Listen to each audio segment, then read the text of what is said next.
Bonjour à toutes et à tous, c'est Gaël, on se retrouve dans une nouvelle vidéo, et du coup aujourd'hui je me suis dit qu'on ferait un concept simple, pas trop de prise de tête, puisqu'aujourd'hui vous l'avez compris on est de retour pour une tier list. La dernière en date était celle des main events de WrestleMania. Là aujourd'hui on va être vraiment sur beaucoup plus léger, ça va être beaucoup plus court, hein, parce que ça avait duré 1h15.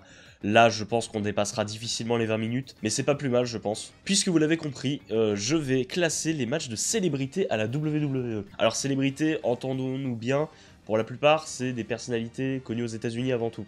Et pour beaucoup, bah, on les connaît juste pas forcément ici. J'ai découvert des personnes grâce à ça. Pour vous dire, il y a même un match, j'étais même pas sûr de savoir qui était la personnalité et qui était le catcheur au départ. Donc bon. Donc voilà, je vous présente la tier list tout simplement. Nous avons 17 matchs, c'est pas beaucoup, donc ça va être plutôt rapide. Alors bah déjà, on a toujours nos catégories habituelles. La catégorie mon préféré, les classiques, très bon match, mouais, pas terrible et oubliable. Alors vous allez me demander peut-être, mais comment tu vas classer ça, dis donc? Est-ce que tu vas classer les matchs par rapport aux autres matchs de catch? Est-ce que tu vas classer à l'échelle des matchs de célébrité? Alors je sais pas si c'est très clair, mais bon, ça va être un peu des deux. On va dire que c'est une tier list spin-off, et c'est-à-dire que s'il y a un match que je le place dans classique, n'allez pas penser que je le mets au même niveau qu'un Undertaker Michaels que j'ai mis dans classique pour la tier list des matchs de l'Undertaker. Voilà, c'est pas au même niveau, c'est vraiment une tier list spin-off qui n'a rien à voir avec les autres, ça ne sert pas de point de comparaison. Voilà, je vais classer vraiment au feeling, on va bien voir, et puis voilà. Autre disclaimer, déjà avant, abonnez-vous, bien sûr, abonnez-vous à la chaîne et likez la vidéo si vous passez un bon moment, et donnez-moi des idées de prochaines tier lists, ça pourrait être sympa. Je pense faire les matchs de John Cena à WrestleMania potentiellement, vu que ça va être son dernier WrestleMania cette année. Je pense que ça peut être plutôt cool, ça va être une vidéo sympa, pas trop longue en plus, donc voilà, dites-moi ce que vous en pensez, puis on va voir. Et donc, autre info par rapport à Logan Paul, évidemment, parce que Logan Paul, vous le savez, il a eu pas mal de matchs à la WWE, et aujourd'hui, il est sous contrat, même s'il n'est pas là très souvent, il est sous contrat. Et donc, je me suis dit, mais comment je vais faire? C'est très simple, j'ai pris tous les matchs qu'il a fait avant d'avoir son contrat à la WWE. Le contrat, je crois qu'il l'a signé courant avril 2023, donc peu de temps après WrestleMania 39, donc pour Logan Paul, ça va s'arrêter à WrestleMania 39 contre Seth Rollins. Je pense que j'ai dit tout ce que j'avais à dire, et je pense qu'on va pouvoir commencer. Et ça tombe bien, puisqu'on va commencer avec un match dont on a déjà parlé dans la dernière tier list. Le main event de WrestleMania 1, le tout premier main event de WrestleMania, entre l'équipe d'Hulk Hogan de Mr. T, du coup, qui est la personnalité de ce match, face à l'équipe de Roddy Piper et Paul Orndorff. Je vais pas redire tout ce que j'ai déjà dit dans la dernière tier list, je vous invite à aller voir ce que j'ai dit à ce moment-là. C'est un match qui est important historiquement, il n'y a pas de doute. Il y a une ferveur assez intéressante parce que le public est très proche du ring. Mais au-delà de ça, in-ring c'est pas folichon. Et je vais le remettre là où je l'avais mis la première fois. Quoique en vrai, si je le classe à l'échelle des matchs de célébrité, ça irait peut-être en bon. Hein. Ah, tu sais quoi, je vais mettre en bon. Allez, on va être sympa, je vais mettre en bon parce que c'est un match qui est ô combien important sur le plan historique. Et en soi, bah, c'est pas atroce non plus, quoi. Celui qui porte vraiment ce match, pour moi, c'est Roddy Piper. Dans son rôle de heel, tout ça, il fait vraiment une vraie perf. Mais ça, c'est pas nouveau, hein. Roddy Piper, on connaît. Donc ouais, allez, on va être sympa, on va mettre dans le bon match. Par contre, là, on passe au match, au main event au main event de la première arène de WrestleMania 2. Parce qu'en gros, le WrestleMania 2, je crois que c'est celui qui était divisé en trois arènes, 3 shows distincts. Et il y avait un main event dans chaque ville. Et du coup, c'était le main event de la première partie de soirée. C'était New York. Il faudra me corriger là, je pense. Et donc là, on avait un match de boxe entre Mr. T donc et Roddy Piper. Un bon rappel du match de l'année précédente. Et là, je vais pas être aussi sympa. Parce que c'est juste un match de boxe. Terriblement long, pas intéressant, ça va aller dans oubliable pour moi. Enfin, c'est vraiment pas intéressant. Voilà, c'est pas intéressant du tout. Et c'est long. C'est atrocement long, je vais pas rester plus longtemps dessus. WrestleMania 11, on en a déjà parlé aussi de ce match lors de la tier list des main events de WrestleMania. Entre donc Lawrence Taylor et Bam Bam Bigelow. Lawrence Taylor qui était un joueur de football américain. If I'm not mistaken. Et je crois qu'à l'époque, c'était vraiment une grosse star. C'était un peu l'équivalent de Mbappé aujourd'hui pour nous. Je crois, aux États-Unis en tout cas. Et le problème de ce match, c'est qu'il a rien à faire là. Il arrive au terme d'un WrestleMania 11 globalement oubliable. Hein. Ce que je disais dans la tier list, la dernière tier list, c'est que WrestleMania 11, à part peut-être le match de championnat du monde entre Diesel et Shawn Michaels, t'en retiens pas grand chose. Et ce match-là, c'est vraiment un match purement divertissement, pardon. Et il n'y a rien à en retirer globalement. Pour autant, c'est pas atroce pour un match de célébrité. Lawrence Taylor est pas si affreux. Bam Bam Bigelow fait un gros taf dans ce match quand même. Hein. C'est lui qui porte le truc. Mais Bam Bam Bigelow, Dans un main event de WrestleMania, déjà, c'est terrible à dire. C'est terrible de se dire qu'à l'heure actuelle, en tout cas au moment où je tourne, Bam Bam Bigelow a plus de main event de WrestleMania que CM Punk. Ah oui, la stat est intéressante quand même. Mais du coup, vu que j'ai été aussi sympa avec le main event de WrestleMania 1, je pense que je vais être pareil, et je vais même le mettre un peu au-dessus parce que je trouve que à l'heure actuelle ça se regarde plus facilement que le main event de WrestleMania 1. Quoique, en vrai, oh non, allez, pour l'importance historique, je vais garder le match par équipe au-dessus. Mais franchement, pour un match de célébrité, c'est pas ignoble. C'est juste qu'aujourd'hui, ce match n'a laissé aucune trace et ça se regarde difficilement quand même. Ensuite, Butterbean contre Bart Gunn. Alors, si vous connaissez pas Butterbean, bah, je crois que c'était un personnage, un présentateur télé, un truc comme ça. Faudra me corriger là aussi. J'ai pas les refs. Et Bart Gunn, bah, c'était un catcheur, je crois, à la WWF. Et là, bah, on a encore un match de boxe. Écoute, là, autant Mr. T contre Roddy Piper, c'était long. Là, c'était très court, ça a duré à peine 1 minute. Donc je serais tenté de dire que c'est oubliable. Mais là, c'est juste très court, quoi. Y'a rien à en retenir. WrestleMania 21, putain, au milieu des Shawn Michaels contre Kurt Angle, des John Cena contre Undertaker, des Eddie Guerrero, Rey Mysterio, on a quand même eu un match de sumo entre le Big Show et Akebono. Akebono qui était un Rikishi très connu, je crois, fut un temps, qui est décédé l'an dernier d'ailleurs. Alors je suppose que dans la vraie vie c'est beaucoup plus marrant, plus intéressant à regarder. Là quand c'est scénarisé, bof bof. Alors déjà le setup du match ça prend 20 minutes. Je sais pas si c'est que je connais rien au monde des sumos, je vous avoue. Je ne connais rien au monde des sumos, je vous avoue, mais est-ce que c'est normal que le setup du match soit aussi long? On envoie de la poudre sur le ring, il y a je sais pas combien de rituels où on se salue, tout ça. Est-ce que c'est vraiment ce match qui était long à setup ou juste les sumos c'est comme ça en général? Et puis après l'action dans le ring, bon, voir le Big Show dans une tenue de sumo, j'avoue que c'était un peu marrant vite fait. Mais bon, la victoire d'Akebono, il n'y a pas grand chose à en retenir, ça va aller dans l'oubliable aussi. Je pense que j'ai quand même passé un meilleur moment devant ce match que devant les matchs de boxe, mais ça s'arrête là. Voilà, on va pas aller beaucoup plus loin. On passe à WrestleMania 24, où le Big Show, encore une fois, affronte ce bon vieux Floyd Mayweather, le fameux boxeur hyper connu, je crois, en tout cas. J'avais des appréhensions avant de regarder ce match. Mais en fait, c'est pas si mal. Franchement, par rapport à ce à quoi on pouvait s'attendre, c'est pas si mal. On a, entre guillemets, un vrai match de catch, pour une fois, et pas un match de boxe ou de sumo. C'est un peu fun de voir le Big Show tabasser les potes de Mayweather à un moment. Mayweather qui finit par battre le Big Show avec un KO. Bah, je pense que je vais le mettre en bon et inverser, et mettre ça en mouais. Parce que malgré tout... Je vais pas revenir dessus particulièrement, mais je pense que je passe un meilleur moment en regardant Floyd Mayweather contre le Big Show que Lawrence Taylor contre Bam Bam Bigelow. En fait, y a pas grand chose à redire. WrestleMania 27, ah là là, on passe à WrestleMania 27. Et bon, quand on parle de WrestleMania 27, vous savez très bien qu'on va pas parler de grand catch, hein, on va pas se mentir. Avec ce match entre deux équipes composées d'un côté de John Morrison, Trish Stratus et Snooki. Snooki qui est donc... je crois, qui était une actrice de télé-réalité, je crois que c'était ça, qui mesure 1m40 par ailleurs. Et de l'autre côté, on avait Dolph Ziggler et l'équipe Lay Cool, donc c'était Michelle McCool et Layla, peut-être. Ouais, j'ai pas trop les rêves, c'est la division féminine de l'époque, écoute, bon. Eh bah écoute, j'ai regardé le match, il y avait un début de quelque chose. Trish Stratus et Michelle McCool, je crois, au début, font un peu de catch, c'est ok. Mais c'est très court en soi. Je le mettrai en pas terrible le match parce qu'il y a un début de quelque chose quand même. On a tenté de faire quelque chose. Snooki, cela dit, elle fait rien. Juste elle arrive à la fin, elle fait des petits saltos, c'est rigolo vite fait. Mais voilà, on s'arrête là. Et ça va en pas terrible. Voilà. WrestleMania 28, d'un côté, Eve Torres et Beth Phoenix contre merde, c'était qui ? Kelly et Maria Menounos. Est-ce que vous savez qui est Maria Menounos? Bah attends, je vais te le dire. Faut que je refasse mes recherches. Actrice et journaliste, voilà, c'est ça. Et bah écoute, c'était une actrice et une journaliste qui était présente à WrestleMania 28.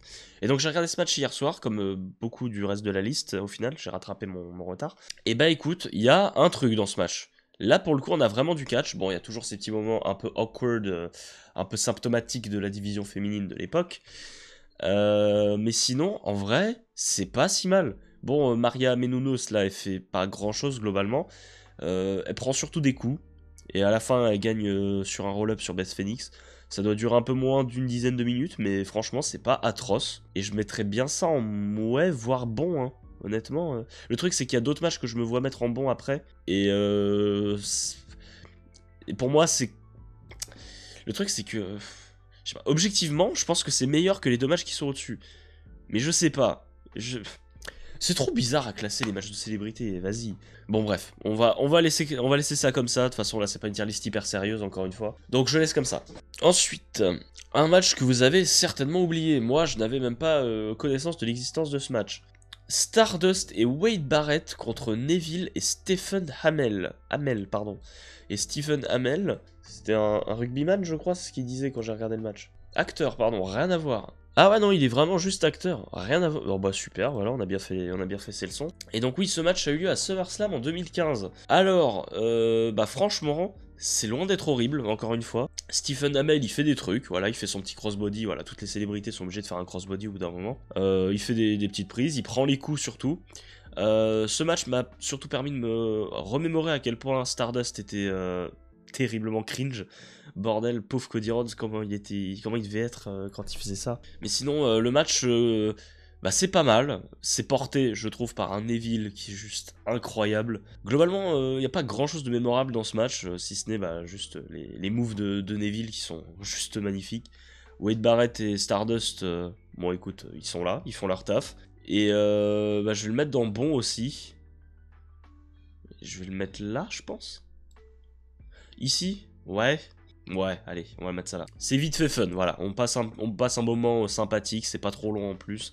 Donc voilà, ça se regarde ok. Braun Strowman contre Tyson Fury à Crown Jewel 2019. Alors déjà, quand tu combines Crown Jewel, quand tu combines l'Arabie Saoudite et 2019 à la WWE, tu sais qu'on va pas...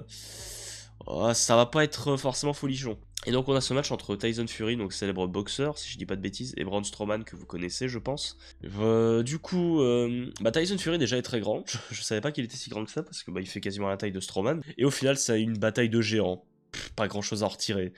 Tyson Fury gagne sur un décompte à l'extérieur avec une droite sur Strowman. Écoute, ça va aller dans pas terrible. Ouais, tu sais quoi, pour le fun, je vais mettre ça derrière le match de WrestleMania 27. Le truc, c'est que ça reste un match de catch comparé aux 3 autres qui sont dans Oubliable. Ça reste un match de catch, mais c'est une bataille entre 2 géants, donc pas forcément divertissant. Et voilà quoi, le public en plus de ça est mort, mais putain, l'Arabie Saoudite, heureusement que ça a changé. Hein. Heureusement que ça a changé, bordel. On avance un petit peu dans le temps, on est en 2021 à WrestleMania 37, le retour du public. Après la catastrophe de la pandémie, tout ça. Et on a ce match par équipe. Très souvent, c'est des matchs par équipe hein, pour cacher, entre guillemets, les lacunes de certaines célébrités. Et donc, on a ce match entre Miz et Morrison et l'équipe de Damien Priest et Bad Bunny. Bad Bunny, que vous connaissez très certainement maintenant, hein, chanteur puertoricain mondialement connu. Et j'ai dû revoir ce match pour me remémorer un petit peu parce que je m'apprêtais à le mettre dans bon. Je l'ai revu hier et je pense que je vais le mettre dans très bon en fin de compte. Parce qu'en fait, déjà, Bad Bunny se montre beaucoup, limite on voit plus Bad Bunny que Damien Priest. Il fait des moves sympas, tout ça, il fait des arm drag, il fait des tornado DDT, petit crossbody évidemment de la célébrité. Bon après tout ça c'est sympa, mais il y a déjà ce Canadian Destroyer qui a laissé tout le monde bouche bée. La réaction du Miz et de Damien Priest après le Canadian Destroyer sur John Morrison, c'est priceless, vraiment c'est incroyable. Damien Priest il brille, il est plutôt mis en avant, mais vraiment... Ce qui fait la différence dans ce match, c'est vraiment le Miz et John Morrison. Dans leur réaction, dans tout leur acting, tout ce qu'ils font dans ce match. Évidemment, leur selling, tout ça. Sans Morrison et Miz, ce match, il serait pas aussi haut. Vraiment, la réaction du Miz, quand Bad Bunny l'envoie à l'extérieur du ring à un moment, c'est incroyable. Il est en train de se dire, ah oui, c'est faire ça le lapin. Ah oui, carrément. Alors vraiment, c'est un match qui est très divertissant, je trouve. Ça se regarde et ça se re-regarde un peu n'importe quand, je trouve. C'est très très fun comme match et ça va être le premier très bon de ma liste. On passe à l'année d'après, WrestleMania 38, avec un nouveau match par équipe. Cette fois-ci, les Mysterio, Dominique Herrera, contre le Miz, une nouvelle fois qu'on va revoir encore un petit peu. Et Logan Paul, le premier match officiel de Logan Paul à la WWE. Et c'était dans ce match par équipe à WrestleMania 38. Je l'ai découvert seulement hier soir, du coup. Et bah, Fichtre que c'est bien. C'est vraiment hyper bien, c'est hyper bien rythmé, tout le monde brille, tout le monde fait des trucs stylés. J'ai beaucoup aimé la perf de Dominique Mysterio, il fait vraiment pas mal de trucs, il est bien mis en avant. Rey Mysterio, toujours égal à lui-même. Le Miz, encore une fois, dans ses réactions, dans tout son acting, super. Dans son in-ring, il fait toujours le taf. Logan Paul surprend tout le monde en faisant des singeries dans le ring. Et là aussi, c'est un match qui est très fun, mais en plus de ça, hyper bien rythmé. T'as vraiment une belle atmosphère, t'as un public qui est en feu. C'est vraiment très sympa comme match, ça va aller dans très bon, et je vais le mettre au-dessus de celui de WrestleMania 37. Aux grand dames de mon amour pour Damien Priest, évidemment. Et franchement, ouais, pour le coup, c'est un match que je vous recommande, parce que il y a une très bonne ambiance, encore une fois, et c'est bien rythmé, voilà, je vais juste me répéter parce que je pense qu'il faut qu'on passe au match d'après. Sami Zayn contre Johnny Knoxville. Johnny Knoxville, qu'est-ce qu'on peut dire de Johnny Knoxville? Bah, c'est un personnage de Jackass. Alors Jackass, qu'est-ce que c'est? Johnny Knoxville. Johnny Knoxville est un acteur, de son vrai nom Philippe John Clapp, est un acteur américain, voilà, il est principalement connu comme co-créateur et principale vedette de la série Jackass, voilà, c'est ça. Alors j'ai pas du tout les rêves de Jackass, mais toujours est-il qu'il a eu son match à WrestleMania contre Sami Zayn. Notamment, c'est parti de l'élimination de Sami Zayn par Johnny Knoxville au Royal Rumble. Et alors j'ai plus du tout le nom de la stipulation du match, mais c'est un espèce de street fight. Je me demande si c'est pas une sorte de Jackass match.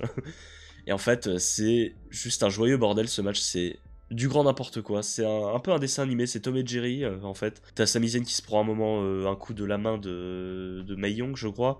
En tout cas la main géante, tu sais. Il se retrouve piégé dans une tapette à souris géante.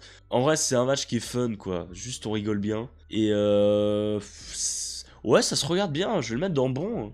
Je vais le mettre dans bon et je vais même le mettre là. C'est pas vraiment un match de catch conventionnel, c'est sûr. Mais ils arrivent à rendre ça très fun. T'as sûrement beaucoup de refs à Jackass que je n'ai pas dans ce match. Mais j'ai un très bon souvenir de ce match. J'ai beaucoup rigolé. Et franchement, c'est un match à revoir, c'est mieux de le regarder entre potes, quoi. Parce que c'est fun tout seul, mais avec des potes, tu dois encore plus délirer sur le truc. Enfin bref.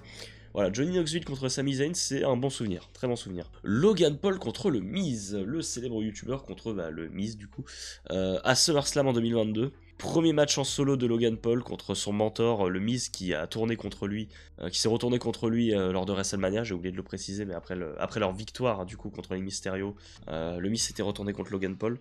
Et bah pour un premier match en solo, c'est vraiment très solide. Logan Paul fait encore une fois des beaux trucs, son frog splash. Ça fait le moonsault depuis l'apron à l'extérieur du ring, c'était plutôt stylé. Alors il y a la présence d'AJ Styles pour se débarrasser de Ciampa qui était aux côtés du Miz à l'époque. Bon écoute, là j'ai pas les rêves de la storyline du tout. Et symboliquement, Logan Paul fait un phénoménal forearm. Bon, c'était pas forcément phénoménal, c'était un avant-bras, c'était voilà, un coup d'avant-bras, c'était ok. Mais du coup, victoire de Logan Paul à la fin. Ça se regarde bien, je le mets en très bon, je le mets en très bon lotière. Je vais pas le mettre plus haut forcément parce que pour moi les deux matchs au-dessus resteront devant. Mais franchement ouais, Logan Paul fait une vraie perf, le Miz se donne vraiment pour mettre en avant Logan Paul, il est excellent encore une fois, je vais pas me répéter mais bordel qu'est-ce que le Miz mérite. Et voilà, je pense que c'est bien payé. On passe à un match qui a une place particulière dans mon cœur. Roman Reigns contre Logan Paul lors de Crown Jewel 2022. Alors c'était un match qu'on avait absolument pas envie de voir. Moi le premier, parce que Logan Paul n'avait rien à faire là. Il n'avait rien à faire dans la title picture quand t'avais des mecs comme... T'avais qui à l'époque encore? Je crois qu'il y avait encore Matt Riddle qui aurait pu avoir une opportunité. Drew McIntyre peut-être qui aurait pu avoir une revanche, tout ça. Mais non, on nous a mis Logan Paul. Mais je pense qu'on a tous été agréablement surpris de ce match. La performance de Logan Paul est légendaire. Il y a des spots incroyables, ce frog splash sur la table des commentateurs filmé depuis avec le téléphone. D'ailleurs, oui, Logan Paul il l'avait fait ce frog splash lors de SummerSlam aussi. Mais là, il le fait en filmant sur son téléphone. Ça a été l'un des trucs les plus vus de la WWE pendant une bonne période. T'as ce moment incroyable où Roman Reigns rattrape Logan Paul avec cette claque magnifique. Au final, on a eu un vrai match compétitif. Pour beaucoup, l'un des meilleurs matchs de Roman Reigns. Le meilleur match de Logan Paul possiblement. C'est à débattre avec le suivant, je pense. Et bah oui, ça va aller dans classique. C'est un classique parmi les matchs de célébrité. C'est un match où on n'avait aucune attente, pour le coup, même si on savait que Logan Paul savait faire des trucs dans le ring, qu'il était pas dégueu, mais on avait quand même pas beaucoup d'attente, parce qu'on voulait pas avoir ça, on avait peur que Logan Paul gagne le titre, même si on n'y croyait pas vraiment, il y avait toujours cette crainte au fond de nous, mais ils nous ont sorti un match immense. Bon après t'as l'overbooking évidemment, inhérent au match de Roman Reigns, avec Jake Paul, les potes de Logan, Solo Sikoa, tout ça. Mais franchement, c'est un match qui est incroyable. C'est un match incroyable. On avance un petit peu dans le temps et on arrive à WrestleMania 39 en 2023. l'un des meilleurs WrestleMania de tous les temps, et là c'est en nuit 1 si je me rappelle bien. Et on a cette magnifique confrontation entre Logan Paul et Seth freaking Rollins. J'ai dû revoir le match quand même hier pour me le remettre un peu en tête, et bah, c'est super, bordel c'est super, c'est vraiment un match de catch. Si on te dit pas que Logan Paul n'est pas catcheur au départ, t'y crois pas, hein. C'est vraiment un super match de catch. Les deux ont une très bonne chimie, il y a des superbes enchaînements. Il y a cet enchaînement de tombées de roll-up à un moment que j'aime bien. Le public qui est à fond derrière Rollins. Le frog splash sur la table des commentateurs cette fois-ci sur KSI qui était dans la bouteille prime. Une vraie folie. Vraiment c'est un match qui est super, hein. Ça va aller dans le classique. Je vais pas encore les classer vraiment parce que les deux seront prétendants à mon match préféré à la fin. Donc je vais pas les classer tout de suite, mais ça se tape. Et on fera ça à la fin. Et on finit avec ce match entre Bad Bunny et Damian Priest, le Street Fight de Backlash 2023 à Puerto Rico. Le problème de ce match, c'est que ce n'était pas le main event. Le main event, pour rappel, c'était Cody Rhodes contre Brock Lesnar.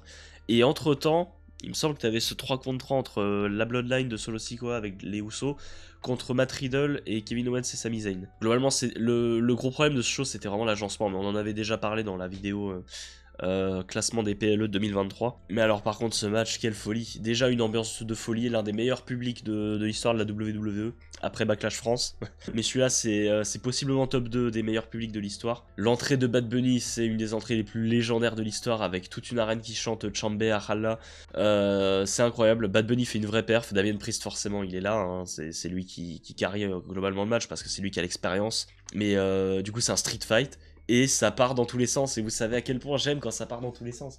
Il y a les coups de kendo stick, ça passe à travers des tables, ça se bat à l'extérieur. Bad Bunny qui ramène d'abord son caddie avec plein d'objets. T'as l'overbooking à la fin avec la LWO, Savio Vega, Carlito qui revient en plus. Ça part dans tous les sens et c'est terriblement fun. Et bah oui, c'était l'un des meilleurs matchs de 2023. Ça va aller dans le classique, et bah les trois sont prétendants à mon préféré à la fin, donc bah écoute.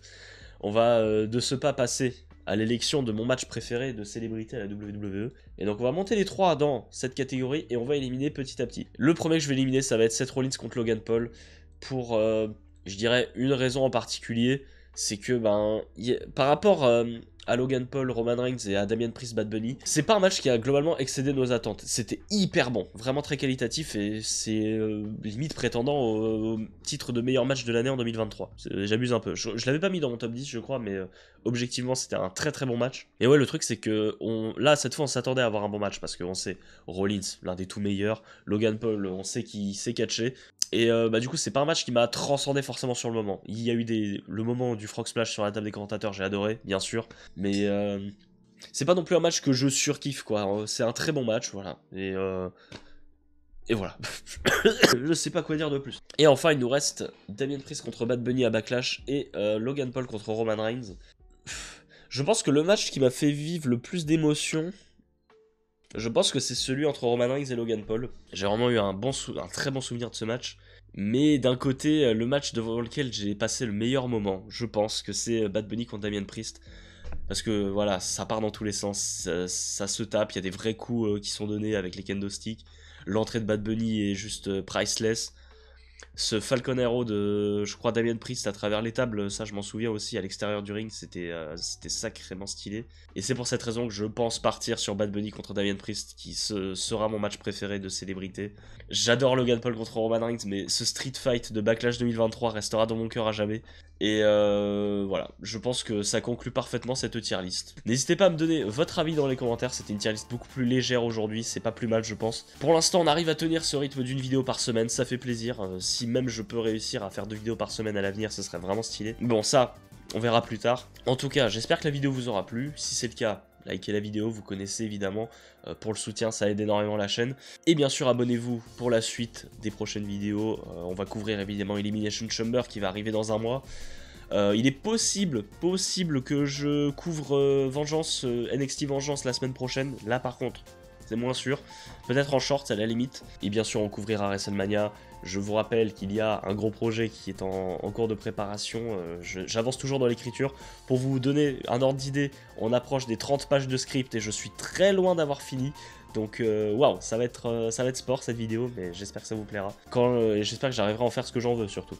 Je suis en train de teaser un truc, ça se trouve ça va sortir en juin comme l'an dernier. Aïe aïe aïe. Enfin bref, on se retrouve dans de prochaines vidéos. C'était Gale, arrivederci.